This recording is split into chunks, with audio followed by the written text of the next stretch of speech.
Hello friends, Kolkata police recruitment বোর্ডের পক্ষ থেকে একটি নতুন নিয়োগের বিজ্ঞপ্তি প্রকাশিত হয়েছে। আজ আমি তোমাদের বলবো এই নিয়োগের ক্ষেত্রে তোমাদের এডুকেশন কোয়ালিফিকেশান কী লাগবে, কিভাবে তোমরা আবেদন করবে এবং বয়সসীমা কত লাগবে। তো চলো অফিসিয়াল বিজ্ঞপ্তিতে যাওয়া যাক, সেখানে গিয়ে আমি তোমাদের বাকি কথাগুলি বলছি। তোমরা এখন অফিসিয়াল নিয়োগের বিজ্ঞপ্তিটি স্ক্রিনে দেখতে পাচ্ছ, যেখানে দেখো লেখা আছে government of West Bengal, office of the commissioner of police Kolkata. এখান থেকে নিয়োগের বিজ্ঞপ্তিটি প্রকাশিত হয়েছে। এছাড়া এখানে দেখতে পারবে এমপ্লয়মেন্ট নোটিশ নাম্বার এখানে দেওয়া আছে, কবে এই বিজ্ঞপ্তিটি প্রকাশিত হয়েছে সেটিও এখানে উল্লেখ করা আছে। দেখতে পাচ্ছ 30/9/2023 তারিখে বিজ্ঞপ্তিটি প্রকাশিত হয়েছে। এরপর তোমরা দেখতে পাচ্ছ 412টি পোস্টে এই নিয়োগের বিজ্ঞপ্তিটি প্রকাশিত হয়েছে। এটি একটি গ্রুপ ডি পোস্ট, যেখানে পোস্ট অফ ড্রাইভার এবং পুলিশ ড্রাইভার পদে তোমাদের নিয়োগটি হচ্ছে। এরপরে তোমাকে টার্মস অ্যান্ড কন্ডিশনগুলি দেওয়া আছে, যেখানে বলা হয়েছে এটি একটি কন্ট্রাকচুয়াল বেসিসে এই ভ্যাকেন্সিটি ফিল আপ করা হবে, যেখানে প্রথমত তোমাদের 1 বছরের জন্য কন্ট্রাক্টে রাখা হবে, তারপরে এটিকে রিনিউ করা হতে পারে। এছাড়াও এখানে দেখবে লেখা আছে তোমাদের এই টাইমে কত করে বেতন দেওয়া হবে। দেখো এখানে লেখা আছে 13,500 টাকা করে তোমাদের বেতন দেওয়া হবে। এরপরে নিচের দিকে আসলে তোমরা দেখতে পারবে এলিজিবিলিটি ক্রাইটেরিয়া এখানে উল্লেখ করা আছে, যেখানে বলা হয়েছে applicant must be a citizen of India and should be a permanent resident of West Bengal. অর্থাৎ এখানে বলা হয়েছে যে নাকি অ্যাপ্লাই করবে তাকে ইন্ডিয়া এবং পশ্চিমবঙ্গের স্থায়ী বাসিন্দা হতে হবে। এরপর দেখো এখানে এজ লিমিট উল্লেখ করা আছে, যেখানে বলা হয়েছে 21 থেকে 40 বছরের মধ্যে যে কোনো কেউ এখানে অ্যাপ্লাই করতে পারবে। এছাড়াও দেখো কোয়ালিফিকেশান উল্লেখ করা আছে, যেখানে বলা হয়েছে ক্লাস 8 পাসের যে কোনো কেউ এখানে অ্যাপ্লাই করতে পারবে। টেকনিক্যাল কোয়ালিফিকেশান হিসাবে এখানে বলা হয়েছে must passed with a valid transport licence. অর্থাৎ যে অ্যাপ্লাই করবে তাকে অবশ্যই লাইসেন্স থাকা কিন্তু এখানে ম্যান্ডেটারি করে দিয়েছে। এরপরে দেখো এক্সপিরিয়েন্স লেখা আছে, যেখানে বলা হয়েছে at least 3 year experience of a driving in any government organisation, quasi government organisation and registration private limited co etcetera.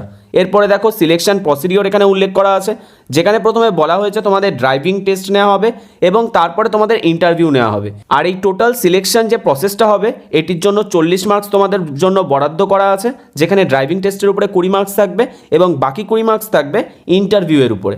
এরপরে দেখো এখানে উল্লেখ করা আছে এরপর তোমাদের একটি মেডিকেল এক্সাম হবে। এরপরে দেখো এখানে লেখা আছে তোমার ভেরিফিকেশান হবে, আর তারপরে এখানে তোমাদের কন্ট্রাক্ট বা এগ্রিমেন্টে সাইন করানো হবে। এরপরে দেখো লেখা আছে হাউ টু অ্যাপ্লাই, যেখানে তোমাদের বলা হয়েছে তোমরা কি করে অ্যাপ্লাই করবে। এখানে তোমাদের অ্যাপ্লাই করার জন্য প্রথমে যে বলা হয়েছে এখানে যে অ্যাপ্লিকেশন ফর্মটি আছে সেটিকে প্রিন্ট আউট করে নিতে হবে A4 সাইজের পেজে। এরপরে তোমাদের যে জিনিসগুলি করতে হবে সাথে কিছু আইডেন্টিটি প্রুফ দিয়ে দিতে হবে, যেগুলি এখানে উল্লেখ করা আছে। সাথে তোমাকে বলেছে সেলফ অ্যাটাস্টেড কপি দিতে হবে অ্যাড্রেসের, যেখানে voter card, Aadhaar card, Aadhaar, photograph, passport, driving licence, bank passbook, electricity bill যে কোনো একটি তোমরা দিতে পারো।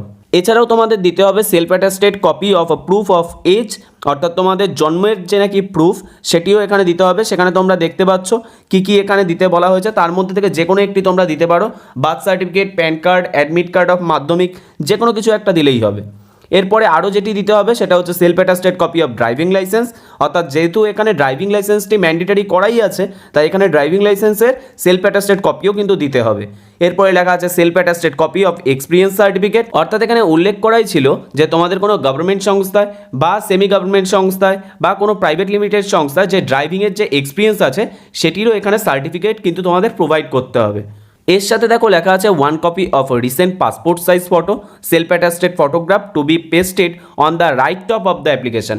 অর্থাৎ রাইট টপ অফ দ্য অ্যাপ্লিকেশনে একটি পাসপোর্ট সাইজের ফটোকেও তোমাকে সেলফ অ্যাটাস্টেড করে দিতে হবে। এরপরে এখানে দেখতে পারবে আরও লেখা আছে এটা কোথায় এখানে গিয়ে ড্রপ বক্সে ফেলে আসতে হবে সেটিও এখানে উল্লেখ করা আছে। তো তোমরা এই নির্দিষ্ট ঠিকানায় গিয়ে এটি ড্রপ বক্সে ফেলে আসতে পারো। আমি এই টোটাল ফর্মটি ডেসক্রিপশন বক্সে দিয়ে দেবো বা আমাদের হোয়াটসঅ্যাপ যে চ্যানেল আছে সেখানে দিয়ে দেবো। তোমরা আমাদের হোয়াটসঅ্যাপ চ্যানেলে যুক্ত হয়ে এই পিডিএফটি সংগ্রহ করে নিতে পারো। আর এই পিডিএফের যে নাকি শেষের পার্টেই তোমাদের ফর্মটি আছে, এই ফর্মটি তোমাদের ব্লক লেটারে ফিল আপ করতে হবে। এখানে তোমাদের পাসপোর্ট সাইজের ফটোটিকে অ্যাটাচ করতে হবে আর তারপরেই ফর্মটিকে পাঠিয়ে দিতে হবে নির্দিষ্ট ঠিকানায়। আর এটি একটি গ্রুপ ডি পোস্ট, যেখানে তোমরা প্রথমেই দেখেছো খুব ভালো সংখ্যক একটি ভ্যাকেন্সি আছে, প্রায় 412টি ভ্যাকেন্সি। তো যাদের ড্রাইভিং লাইসেন্স আছে আর যাদের নির্দিষ্ট কোয়ালিফিকেশানগুলো আছে তারা অবশ্যই অ্যাপ্লাই করে দিও। যদিও এটি একটি কন্ট্রাকচুয়াল জব, কিন্তু ইন ফিউচারে এটি রিনিউ করে কিন্তু পার্মানেন্ট হওয়ারও সম্ভাবনা থাকে। তাই তোমরা যারা অ্যাপ্লিকেবল অবশ্যই অ্যাপ্লাই করে দিও। আজকের মতো ভিডিও এতটুকুই, ধন্যবাদ, দেখা হচ্ছে পরবর্তী ভিডিওতে।